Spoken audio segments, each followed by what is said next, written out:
I'm ChavezzSlovakia. It's nice to see you guys. We're here to watch Timothy Dexter, the dumbest rags to riches story. Salmonella Academy is always an interesting look for history. I don't know what the fuck just happened there. I was involved doing my own thing. That was weird. I don't know. That was a very weird thing that just happened with my wife.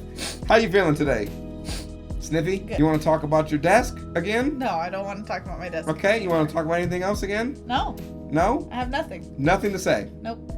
No excuses for what I just watched? No? What do you have to say about yourself? I'm not sorry for anything? You should feel I bad. didn't do anything wrong! I just showed them the evidence! I didn't do anything wrong. This should be fun. We're here to have a good time, maybe learn something new, but mostly just enjoy ourselves. So if you're not here for that, you should leave. Get out, leave right now. It's the end of you and me. There you go. It's too late, and I can't wait for you to be gone. That's a pretty good. You should publish that. That was pretty good. That is an actual song. It's an actual. That is an actual. Moving on. That is a real life song. I was like, that's a fucking bop. You didn't listen to JoJo? Woo, man. Moving on. Lord have mercy. This video is sponsored by Skillshare. Your mom's sponsored by Skillshare. Your mom is a Skillshare.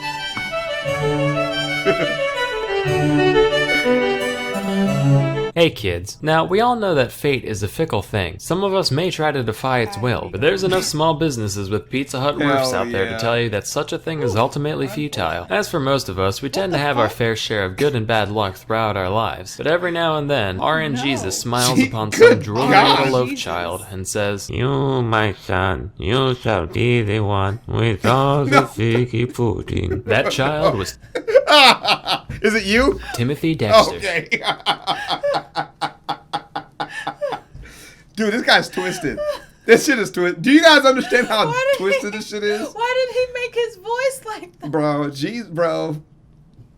RNGesus. Oh, I have to Dexter was use that. born in Malden, Massachusetts in 1747. He had a humble upbringing, dropping out of school as an 8-year-old to work as a farmhand and a leather worker. But Dexter thought he deserved better, so when he grew up, he married one Elizabeth Frothingham, a rich widow in need of company. Gold digging achieved, he began his quest to become a true aristocrat. As his first step, he thinks, all the rich guys I know are in positions of power. I should run for office. Now, the town of Malden wasn't much keen on appointing a bumbling second-grade dropout, but after rejecting dozens of petitions sent in by Dexter, they eventually gave up and decided to just make some shit up, leading to Dexter becoming the official informer of deer, tasking him with keeping logs on the local deer population. You are shitting me. And that sounds incredibly useful. Like, at the same time, it's like, it's a shitty job, but like... All you do is keep track of the deer. That sounds like it would be great information. Are we overhunting this season? There's actually a guy who knows. I could sell that to somebody. And then never look at his paperwork ever. Just go shoot some shit. Does Vegas need an informer of deer? Elk. Elk? Yeah. We have elk, not deer. Elk. Elk. Elk. Why? What are you doing? What are you doing? What are you doing? Are you high? What's in this drink? Something in there? The fuck was that? Focus. And over statistics of does and bucks alike, Dexter ruled with an iron fist, triumphantly concluding what many had already known, that there weren't any deer in Malden, Massachusetts. You son of a bitch! This isn't even a picture of a deer. No.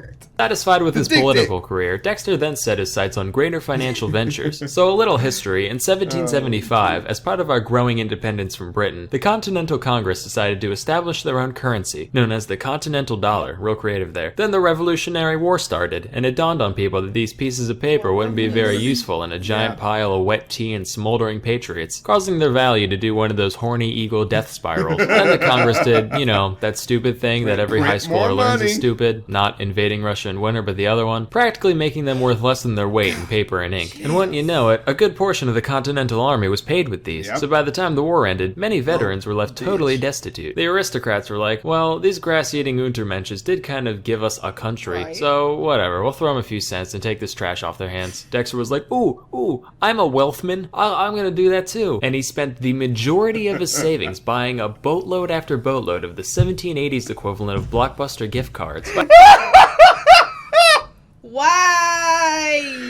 That's a great story! By all accounts, this should have been his ruin, but by some stroke of luck, after the Constitution was ratified, the new government decided that they'd trade Continentals for treasury bonds worth 1% of their face value. Doesn't sound like much, but keep in mind, Dexter bought thousands of crates of bills for fractions of pennies apiece. So as buybacks began across the country, his stockpile appreciated massively in value, and this informer of Deer realized that, for the first time, there were a lot of bucks in Malden. But just because he was now a man of the upper crust doesn't mean he let it go to his head. Sure, he might have purchased the most luxurious chateau that money could buy, through daily Playboy Mansion-style wages, and commissioned over 40 statues of America's greatest heroes, one of which was of himself, with a plaque calling him, quote, the greatest philosopher in the Western world. Okay.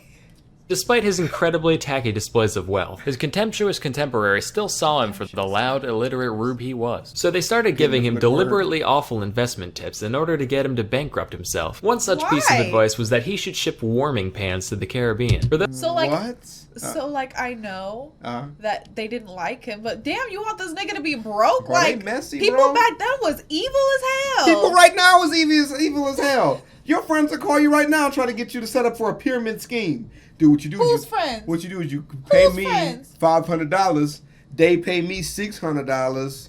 But then when you sign somebody else, if they pay you $500, it's a great deal. You want to sell knives? You just buy the knives. Then you. That's what they do in Vegas. Every high school graduate gets a little something in the mail. Do you want a job selling knives? You buy the knives first. Stupid.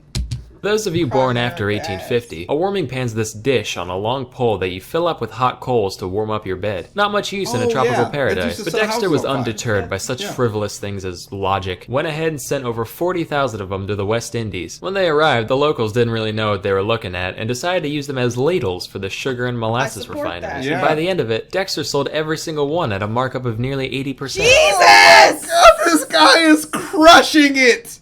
Good job! Frustrated that their plan backfired, the elites then told him to literally carry coal to Newcastle, which is an old idiom used to describe a pointless task, based off the fact that Newcastle was one of the world's biggest producers of coal. The only idioms Dexter knew about all involved different animals shitting in the woods, so he took their word on good faith and went along with it. But by some divine providence, by the time the shipment arrived, the Newcastle coal miners had all gone on strike, and Dexter once again cleared the entire— This is fake! There's no way! RN Jesus! RN fucking Jesus! Yes. Shipment with a hefty profit. He was like, you can say like fuck before you say fucking Jesus? I don't think you Dude, I do that all the time. Jesus fucking Christ is like my third favorite term. I don't think you can say that. Remember when that girl that you didn't like that I went on a couple dates with, but they weren't dates, they were school projects, and she used to sing in a Hispanic choir?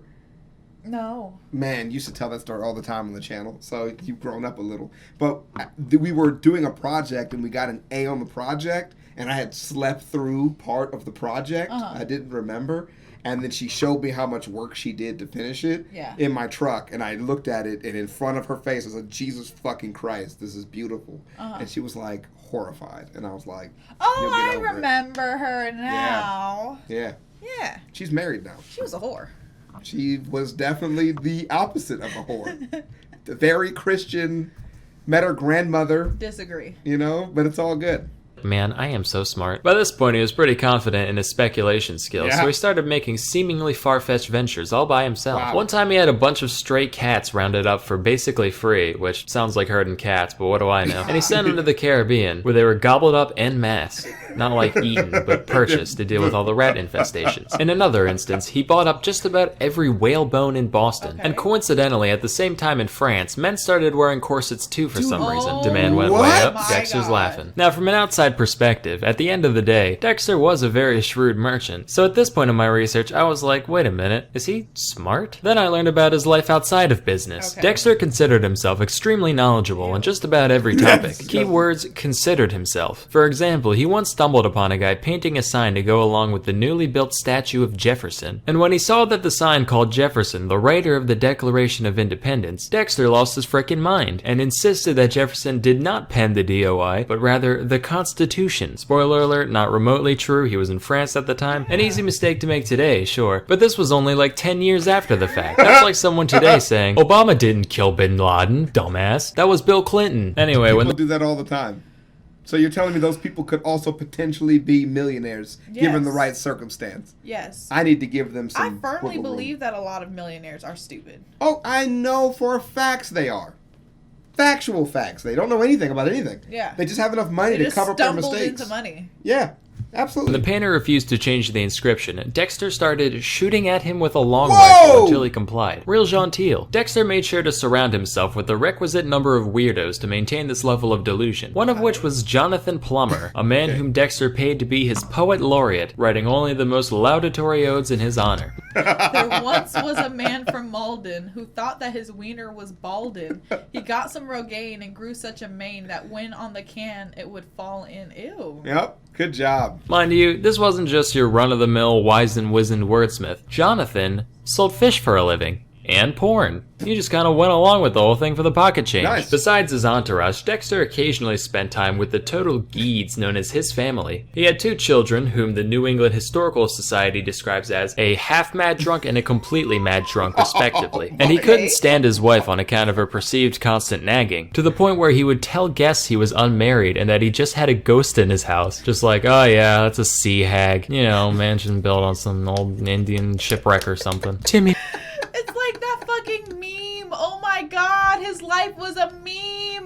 Please, I'm cold and my hands are rheumatic. Find it in your heart to light the fireplace for me. Yeah, plenty of that in hell, you banshee bitch. One day, in a massive stroke of ego, Dexter decided to fake his own death, complete with a lavish funeral service just to see who would show up. Oh, Lucky for yeah, I him, can about see that. 3,000 people from all walks of life turned up. Though initially staying out of sight, he soon noticed that his wife wasn't crying. So in response, he jumped out and started hitting her upside the head with a cane in front of everybody. But as his true mortality grew closer, Dexter knew he needed a legacy and decided to pen his memoirs titled A Pickle for the Knowing Ones, which was basically just 20 pages of unhinged ranting about politics, religion, his wife, and whatever else came to mind. No punctuation, random capitalization, the most amazing spelling I've ever seen. Here's some excerpts. George Washington, Ooh. attitude, philosopher, tobacco, general. And this is all just from the first few lines. The entire book is written like this. And just like everything else the guy did, the thing sold like fucking hotcakes. Why does anybody even try? The best part is that when he got complaints about the total lack of grammatical anything, in the second edition of the book, he put an extra page at the end full of nothing but punctuation marks, with a little note saying that anyone who felt like whining could just stick them. Look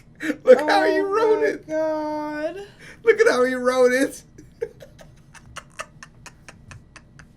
Had no stops, and I put enough here that my paper and They might pepper and salt it as they please. oh, Wherever they wanted. That's Dexter died good. in 1806, and by and large, he probably should have ended up in Davy Jones's locker. But Right. given the circumstances, I imagine the big man upstairs dropped his big deck of mortal soul trading cards at just the right moment, letting him slip through the pearly gates undetected. And legend has it that to this day, if you pray to the name Timothy Dexter, he'll look upon you kindly and share his skills with you all.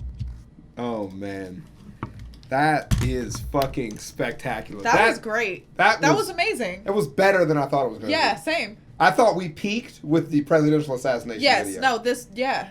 Yeah, this was amazing. I can't believe that I've never heard that story. Dude, history shows more and more.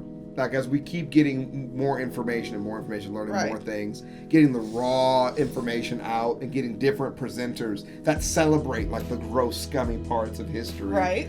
That we need to stop letting people control so much of what we see. You know? Yeah, absolutely. We need to definitely start streamlining this information and teaching different morals in different ways. I mean, all of these videos just goes to show that, like, it is literally impossible to learn everything that you need to know Yeah. in a classroom. Yeah. Yeah. Absolute, like, And I've read so many books that don't get anywhere close to this kind of, representation of anything. right. So this is dope. This was so good. I hope you guys really enjoyed it. You could see we enjoyed it. We had a great time. We'll add this one to the playlist. We got a whole playlist of stuff, so we'll keep them running, and we'll see you guys around. Peace.